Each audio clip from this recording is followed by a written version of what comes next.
ಪ್ರಮುಖ ದಾಖಲೆಗಳಲ್ಲಿ ration card ಕೂಡ ಒಂದಾಗಿದ್ದು, ಪಡಿತರ ರೇಷನ್ ಪಡೆಯಲು ಅಷ್ಟೇ ಅಲ್ಲದೆ ಹಲವು ಯೋಜನೆಗಳಿಗೆ ಅರ್ಜಿ ಸಲ್ಲಿಕೆ ವೇಳೆಯಲ್ಲಿ ರೇಷನ್ ಕಾರ್ಡ್ ಬೇಕೇ ಬೇಕಾಗುತ್ತೆ.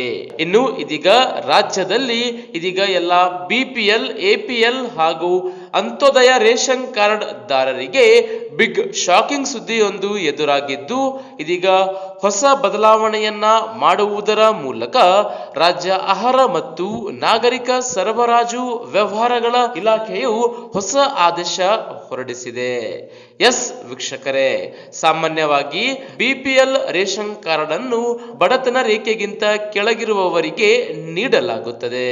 ಆದರೆ ಈ ಕೆಲಸವನ್ನ ನೀವು ಮಾಡದಿದ್ದರೆ ನಿಮ್ಮ ರೇಷನ್ ಕಾರ್ಡ್ ರದ್ದಾಗೋದು ಫಿಕ್ಸ್. ಎಸ್ ವೀಕ್ಷಕರೇ, ಇದೀಗ ರೇಷನ್ ಕಾರ್ಡ್ ಲಕ್ಷಾಂತರ ಭಾರತೀಯ ಕುಟುಂಬಗಳಿಗೆ ನಿರ್ಣಾಯಕ ದಾಖಲೆಯಾಗಿ ಉಳಿದಿದೆ. ಇದು ರಾಷ್ಟ್ರೀಯ ಆಹಾರ ಭದ್ರತಾ ಕಾಯ್ದೆ NFSA ಅಡಿಯಲ್ಲಿ ಗೋಧಿ ಮತ್ತು ಅಕ್ಕಿ ಹಾಗೂ ಜೋಳ, ರಾಗಿ ಸೇರಿದಂತೆ ವಿವಿಧ ಬಗೆಯ ಆಹಾರ ಧಾನ್ಯಗಳ ಕಿಟ್ ಪಡೆಯಲು ಇದೀಗ ರೇಷನ್ ಕಾರ್ಡ್ ಸಹಾಯಕಾರಿಯಾಗಿದೆ.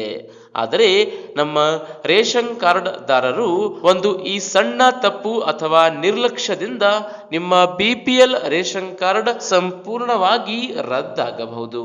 ಅದು ಹೇಗೆ ಮತ್ತು ಹೊಸ ಬದಲಾವಣೆ ಏನು ಮಾಡಿದ್ದಾರೆ ಅಂತ ನೋಡೋದಾದರೆ, ವೀಕ್ಷಕರೇ, ಮೊಟ್ಟ ಮೊದಲಿಗೆ ಈ KYC ಪೂರ್ಣಗೊಳಿಸಲು ವಿಫಲತೆ. ಹೌದು, ಹಲವರು ತಮ್ಮ ರೇಷನ್ ಕಾರ್ಡ್ಗೆ ಪಡಿತರ ಎಲ್ಲ ಕುಟುಂಬದ ಸದಸ್ಯರ ಆಧಾರ್ ಕಾರ್ಡ್ ಅನ್ನ ಲಿಂಕ್ ಮಾಡುವುದರ ಮೂಲಕ ಬಯೋಮೆಟ್ರಿಕ್ ಥಂಬ್ ಇಂಪ್ರೆಷನ್ ನೀಡಿ ಈ KYC ಪೂರ್ಣಗೊಳಿಸಿಲ್ಲ. ಅಂಥವರಿಗೂ ಕೂಡ ಇದೀಗ ಸಂಭವ ಇದೆ ವೀಕ್ಷಕರೇ.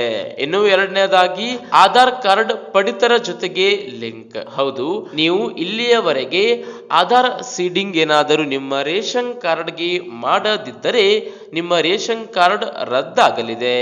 ಇನ್ನು ನಿಷ್ಕ್ರಿಯತೆ ಅಥವಾ ಬಳಕೆ ಇಲ್ಲದ ತಿಂಗಳುಗಳು.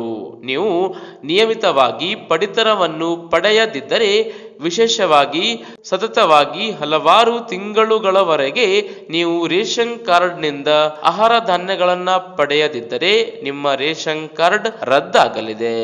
ಇನ್ನು ಅನರ್ಹತೆ ಅಥವಾ ತಪ್ಪಾದ ಮಾಹಿತಿ. ವೀಕ್ಷಕರೇ, ಸರ್ಕಾರದಿಂದ ಅನರ್ಹರು ಕೂಡ ಇದೀಗ BPL ರೇಷನ್ ಕಾರ್ಡ್ ಪಡೆದುಕೊಂಡಿದ್ದು, ಅಂದರೆ ಹೆಚ್ಚಿನ ಆದಾಯ ಉಳ್ಳುವವರು, ಸರ್ಕಾರಿ ನೌಕರರು, ತೆರಿಗೆದಾರರು, ಹೀಗೆ ಹಲವು ಬಗೆಯ ಆರ್ಥಿಕವಾಗಿ ಶ್ರೀಮಂತರಿರುವವರು ಕೂಡ BPL ರೇಷನ್ ಕಾರ್ಡ್ ಪಡೆದುಕೊಂಡಿದ್ದು, ಹೀಗಾಗಿ ಅಂತವರ ರೇಷನ್ ಕಾರ್ಡ್ ಅನ್ನ ರದ್ದು ಮಾಡೋಕೆ ಕೇಂದ್ರ ಸರ್ಕಾರ ಇದೀಗ ಹಾಗೂ ರಾಜ್ಯ ಸರ್ಕಾರ ಇದೀಗ ಖಡಕ್ ಸುತ್ತೋಲೆ ಎಚ್ಚರಿಕೆಯನ್ನ ದೇಶದ ಜನತೆಗೆ, ರಾಜ್ಯದ ಜನತೆಗೆ ನೀಡಿದ್ದಾರೆ. ಹೀಗಾಗಿ ಸಾಧ್ಯ ಆದಷ್ಟು ಈ ವಿಡಿಯೋ, ಈ ಮಾಹಿತಿಯನ್ನ ಎಲ್ಲರಿಗೂ ವಾಟ್ಸಪ್, ಫೇಸ್ಬುಕ್ ಅಲ್ಲಿ ಮರೆಯದೆ ಶೇರ್ ಮಾಡಿ ಚಾನಲ್ ಅನ್ನು ಸಬ್ಸ್ಕ್ರೈಬ್ ಮಾಡಿಕೊಳ್ಳಿ.